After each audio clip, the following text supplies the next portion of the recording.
Relief سرگرمیاں کب سے شروع ہوں گی؟ کیونکہ ہم دیکھتے ہیں کہ لاہور کا کچھ ایسا علاقہ ہے ابھی تک وہاں پر جو اپنے گھروں میں نہیں جا سکے لوگ، اور لاہور کے اگر یہ حالات ہیں تو پھر جنوبی پنجاب کی بات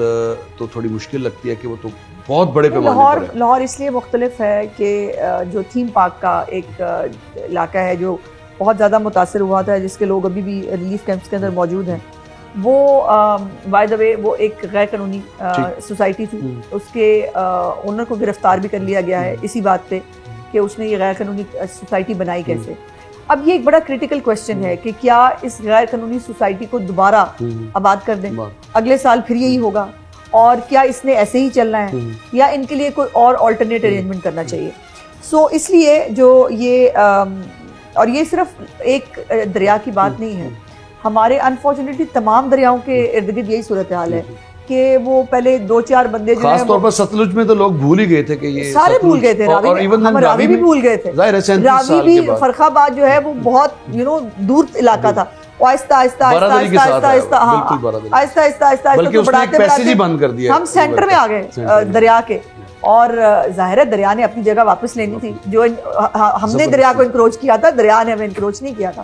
تو یہ ایک بہت کریٹیکل کویسچن ہے جس کے اوپر حکومت کام کر رہی ہے کہ جو ان سوسائٹیز کے اندر لوگ ہیں ان کو انکریج کیا جائے کہ وہ باہر گھر بنائیں، وہ ان سوسائٹیز کو دوبارہ ان جگہوں پر واپس نہ جائیں، جو کہ اگلے سال کی جو پروڈکشن ہے وہ اس سے بھی زیادہ خوفناک ہے۔ تو ہم ہر سال یہ افورڈ نہیں کرتے کہ ہر سال ان بیچارے، اور گھر بار بار نہیں بنتے۔ آپ ایک جو مجھے بہت تکلیف ہوتی ہے، میں نے بہت ساری سٹوریز آپ کے میں نے آپ کے چینلز پہ بھی دیکھی کہ جس کے اندر پتہ نہیں کس طرح سے ایک ایک روپیہ جوڑ کر انہوں نے اپنے جو ہے وہ گھر بنائے، اور وہ گھر جو ہے وہ آج وہاں جانے کے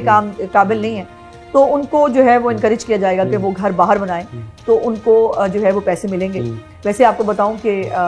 قانون کے مطابق جو ہمارا لا بھی ہے اس کے مطابق بھی جو ایسی جگہیں ہیں جو جہاں پر غیر قانونی ہے، وہاں پر آپ پیسے دے نہیں سکتے، ریلیف آپ دے نہیں سکتے۔ لیکن چیف منسٹر صاحبہ نے اس کو جو ہے اس پہ بحث ہوئی، انہوں نے کہا کہ ان لوگوں کا کوئی قصور نہیں ہے جو بیچارے اس کے اندر جو ہے وہ ہوئے۔ تو اس لیے یہ اب جو اس طرح کی سوسائٹیز کے لوگ ہیں ان کے لیے ایک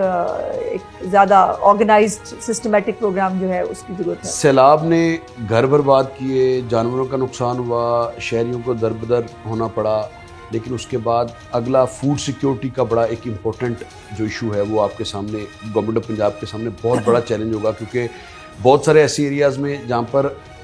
بیج موجود تھا لوگوں کے گھروں میں وہ بھی ضائع ہوا ہے۔ کیا گورنمنٹ آف پنجاب کوئی ایسے اقدامات کرنے جا رہی ہے کہ کم از کم ان کو ہر صورت میں فیسیلیٹیٹ کیا جائے کہ گندم کی بوائی کے، کیونکہ اب ٹائم آ رہا ہے گندم کے لیے؟ بالکل، یہ چیف منسٹر صاحبہ کی بالکل ٹاپ آف ایجنڈا ہے۔ اور کوئی ہدف مقرر کیا ہے اس پہ کہ گندم اتنی؟ دیکھیے اس سال 16 پوائنٹ سمتھنگ جو ہے وہ میٹرک ٹن گندم ہوئی تھی، اور ہم نے اپنے ہدف کو میٹ کیا تھا۔ سو اس دفعہ جو ہے وہ بھی جو ہے وہ ٹارگٹ ایگریکلچر ڈپارٹمنٹ جو ہے تقریباً اس کے ارد گرد ہی بنا رہا ہے، اور اس کے لیے ایک علیحدہ سے ایک کمپریہنسو پروگرام چیف منسٹر صاحب اناؤنس کریں گی بہت جلد گندم کے حوالے سے، جس میں جو گندم کی کاسٹ ہے بوائی کی اس کو کم کیا جائے۔ اس کے اندر دو تین چیزیں ہیں جو وہ خود اناؤنس کریں گی تو زیادہ بہتر ہے، اور نہیں وہ مثلاً نہیں ہوتا نا، بس یہ بتائیں گی، اور اس میں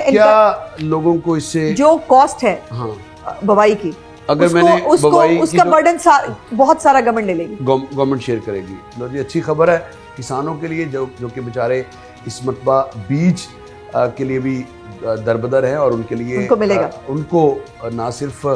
جو نقصانات ہیں ان کا ازالہ ہوگا، بلکہ صاحبہ دعویٰ کر رہی ہیں، دعویٰ نہیں کر رہی، میں الحمدللہ انفارمیشن کی بنیاد پر بات کر رہی ہیں کہ ان کو بوائی کے لیے ان کا میجر جو شیئر ہوگا وہ گورنمنٹ آف پنجاب شیئر کرے گی۔ تو یقیناً یہ ایک اچھی خبر بھی ہے۔